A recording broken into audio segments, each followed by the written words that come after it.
Cristiano Ronaldo will leave Manchester United this summer and potentially could leave earlier than this summer in January if the right option is found, with Ten Hag willing to sell Ronaldo if he can get a replacement in. And Manchester United have now identified the striker they will bring in 2023 to replace Ronaldo. Who do Manchester United want to bring in? Who are the targets? Also, Bruno Fernandes spoke about Garnacho, and Ten Hag spoke about Garnacho and said his attitude was poor at the beginning of the season. But what did Garnacho actually do at the start of the season? That has all been revealed. And then finally, we will be talking about how Man United are expected to line up versus Aston Villa in Sunday's game in today's video. So hello and welcome back to Alice Talks Football. This video is going to be split into 3 parts. Transfer news, Ronaldo news. The second part will be the Garnacho news. What actually went down between Garnacho and Ten Hag. And then the third bit will be an Aston Villa preview. So make sure you smash that like button, subscribe down below if you're new. And let's get into the transfer news section of the video. So right now, Erik Ten Hag does want players in January. He wants a right back in January. He wants an attacker in January. But if Ronaldo goes, he will want a new striker in January. I mean, Manchester United desperately need a striker with Ronaldo 37 and past his best and out of form right now, and Martial made of glass. You know, Bruno's creating 7-8 big chances in the last few games and hasn't got a single assist for it. United aren't scoring many goals, but we're defending very well. It's very obvious we need a striker. We also need a ball-carrying midfielder. But Man United have made striker their #1 priority in the summer, and Mike McGrath came out with a really good report. He said Manchester United are now looking at long-term striker options compared with their stance in the summer. Manchester United are keeping a close eye on Dusan Vlahovic's situation, or more precisely, Juventus' slump in Syria, and whether they may lose their key players without Champions League football. So he spoke about 2 strikers Manchester United really want to get when Ronaldo goes, and the first one is Dusan Vlahovic. He obviously only went to Juventus a year ago, but Juventus are an absolute slump, and he is one of the most valuable young strikers in football right now. And if Juventus don't get Champions League, and we do, now I think for us to get Champions League, we need to invest in January. He is someone who Ten Hag wants. Now, he 100% fits the profile of player that Erik Ten Hag would want. I think he'd be an absolutely fantastic signing for United. He would be expensive, but with striker being a priority, I expect Man United would pay a bit of money to get Vlahovic in as well. Absolutely fantastic player. And if Juventus fail to get top 4 and Man United do get top 4, this is something that United will pursue. And someone that we could definitely actively get. You know, Man City have already got a striker. Liverpool have already got a striker. Maybe Chelsea will go for him, to be fair. You know, maybe it's between us and Chelsea. I think, you know, Barcelona just got Lewandowski. Real Madrid might go for him again, but I think they'll be focusing on potentially Mbappe. PSG got a good striker situation. So if he leaves Juventus, Man United is definitely a possible exit route for him. And it was said that Manchester United are prioritising a star goal scorer striker for the transfer window. Now, Man United's idealness is to bring in a star striker to be the next striker to replace Ronaldo in the summer. But if Ronaldo does leave in January, why is my laptop making such a loud noise? Bloody hell. If Ronaldo does leave in January, David Ornstein says United will invest if it's someone they can fast track from the summer and get in January, because Ronaldo leaving frees up the wage bill and United would have the money to invest in the summer. I remember David Ornstein saying that. However, if we do buy someone in January, it's someone we plan to get in summer that we're fast tracking, and it would happen only if Ronaldo left. But it was said this as well by Mike McGrath. Manchester United are preparing for life without Cristiano Ronaldo by prioritising a striker as their next major first-team signing, with Benjamin Sesko high on their list of targets. So he talks about Vlahovic and he talks about Sesko, who seem to be United's 2 young strikers very high on their list to replace Ronaldo. We know Ronaldo's going in the summer, potentially even leaving in January, and Manchester United are preparing a list of who they want to replace Ronaldo, with Vlahovic and Sesko very high up. And it was said that Erik Ten Hag was willing to welcome Cristiano Ronaldo back into his plans if he embraced the philosophy of the squad being in it all together, which means no private training sessions and being part of a full group. So we know the whole situation with Ronaldo is that Ten Hag's welcomed Ronaldo back into the squad since Spurs, and Ten Hag wants Ronaldo to be here to the end of the season, but only if Ronaldo listens to his rules, only if Ronaldo comes together as a group. If not, Ten Hag will sell Ronaldo in January, or will want to sell Ronaldo in January. The situation with Ronaldo is really kind of unknown, because some sources saying Ronaldo will go in January, United will let him go, they'll terminate his contract, they'll let him go. And other sources saying, you know, Ronaldo's not going anywhere in January, United can't afford to get rid of him, la-di-la-di-la.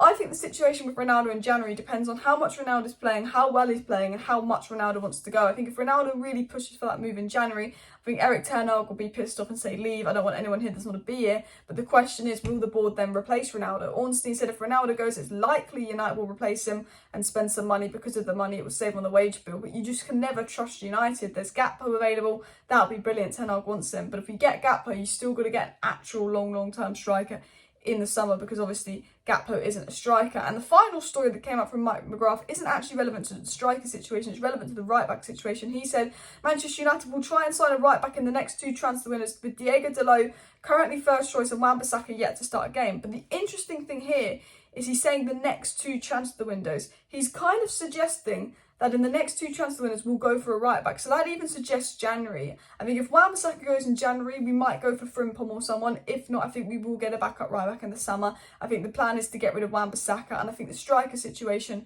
depends on Ronaldo leaving in January, but I don't think the board are going to let Ronaldo leave in January unless there's big options there. Let me know your thoughts down below, and remember, I'm going to be live Monday night with massive transfer news, so do subscribe for that. But let's get into the Garnacho story.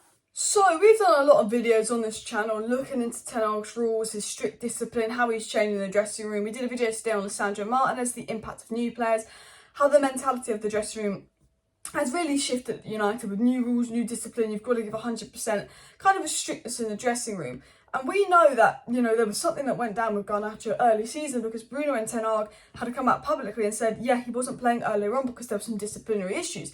Now, to refresh you on this is what Bruno Fernandes had to say. He said Garnacho was good, but he knows we expect a lot from him, and in tour he didn't have the best attitude, and that's why he didn't get any chances until now. He's getting chances because he's training better, different attitude, and he deserves it. So Bruno effectively said Garnacho's came back with a really good attitude now, but early on he had a bad attitude. I don't think Bruno should have said that, but it's not the be all and end all, because I think Bruno meant it as a compliment of, to begin with, his attitude wasn't great, he wasn't doing brilliant, but you got to give it to Garnacho. He's really impressed this last month or 2, he's really got his head down. Now, I always see this as a positive. People will go, oh, Garnacho had some attitude problems at the beginning of the season. Yes, and he sorted it out. He had some attitude problems at the beginning of the season, and now he's training really hard, working really hard, and Ten Hag's giving him a chance. You've got to see that as a positive, as personal growth from Garnacho, because if you see that as a negative, all the Man United players, Rashford, the whole lot of them had an attitude problem last season. That could have easily rubbed off on someone like Garnacho, who's training with them. He's a young player, he learns, and he's come back, had some problems, got disciplined, and he's come back with a good attitude. This Man United player, all of them had bad attitude problems last season and at the beginning of the season. A majority of them did, and they've come back with a new, fresh attitude. And the same applies to Garnacho. People go, oh, is he causing problems? Oh, he's going to do a Greenwood, someone said, which is ridiculous comments, ridiculous. Young players at United do sometimes fall off with the money, the fame, okay? But Ten Hag's there to remind him of, no, you only get the team if you work hard. And, I think a lot of people saying, oh, Garnacho was causing problems in tour at the beginning of the season, he's got a bad attitude. Yeah, but he's got a good attitude now. Half the United players had a bad attitude then, and they've got a good attitude now, because Ten Hag's working on it. And Ten Hag said this, he said, on Garnacho, he said, we need extra options in the front line with Garnacho. He's developing well. I hope he can keep his attitude like he's acting now. And when he's reliable, you can see he's a threat. But the key thing I take from that is Ten Hag saying, I hope he can keep his attitude like he's acting now. So Garnacho right now is acting really well for United, acting really professional for United, and being a good player for United. And obviously refreshing you on what Ten Hag originally said on Garnacho last week after the, the Sheriff game. He said on Garnacho, Ten Hag said, I was not happy with him in the early weeks of the season. The last few weeks I was happy with him, a better attitude, more resilience. And Ten Hag asked what Garnacho did, and he just said, kids say it, just young kids. He didn't do anything wrong, just a young kid. So we know there was a big attitude problem with Garnacho early in the season.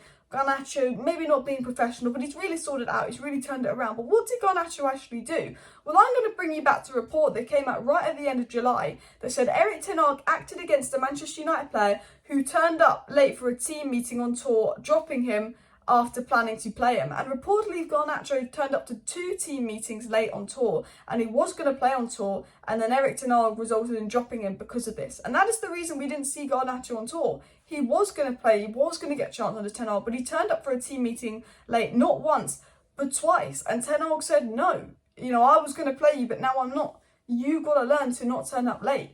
And, at the beginning of the season, Garnacho turned up late, okay? And Ten Hag set an example to every player of, it doesn't matter who you are, if you turn up late, you're not going to get a chance. So Garnacho's had to fight back and prove himself under Ten Hag. And Garnacho's done a fantastic job. And what I really like is Ten Hag's discipline. Ronaldo, you're getting banned for misbehaving. Garnacho, you're not going to play, you're late. You know, Fred had a poor game, was dropped on the bench for 8 games. Maguire had a poor game against Brentford, he's basically been dropped ever since. You know, you're playing on form, you're playing on how you do in training, and you're rewarded for good mentality and attitude. Doesn't matter who you are, you could be Cristiano Ronaldo or Garnacho, you could even be Lisandro Martinez or Casemiro, who are our 2 most important players right now. But if Ten Hag sees your attitude is wrong, or you're not giving 100%, or you break some of his rules and don't be professional, Ten Hag will drop you, he will discipline you. And every single Man United player this season's attitude has completely changed, and I think that's a big result of that. Final section of today's video, we're going to look a little bit into the Aston Villa game. Unai Emery's first game. Who's likely to play for United? Will it be De Gea in goal, Delort at right back, Luke Shaw left back, and I believe Lindelof and Martinez as the centre backs. I'm pretty sure that will be the back 5. Casemiro keeps his place as a DM, but Bruno Fernandes is out, so it could be Casemiro, McTominay, and maybe Eriksen further up. We could even see Donny in that 10 role, but I don't think he was very impactful versus, Sociedad. So I'm going to go Casemiro, Fred, Eriksen, and Eriksen to play that 10 role. I think Anthony will be back on the right. If Anthony's not fit, I think Sancho will be back on the right. I think Garnacho will be on the left.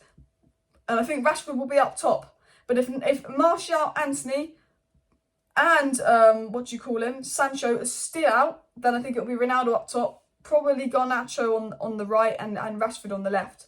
But maybe we'll see Pelestri, I'm not sure. Let me know your predicted lineup for the Aston Villa game as well. I have no clue who's going to play because we just do not know who's fit or not. But I will be live tomorrow with a Man United versus Villa watch along. So make sure you subscribe for that. Thanks everyone for tuning in today's video. Smash a like, smash a subscribe. See you next time and bye.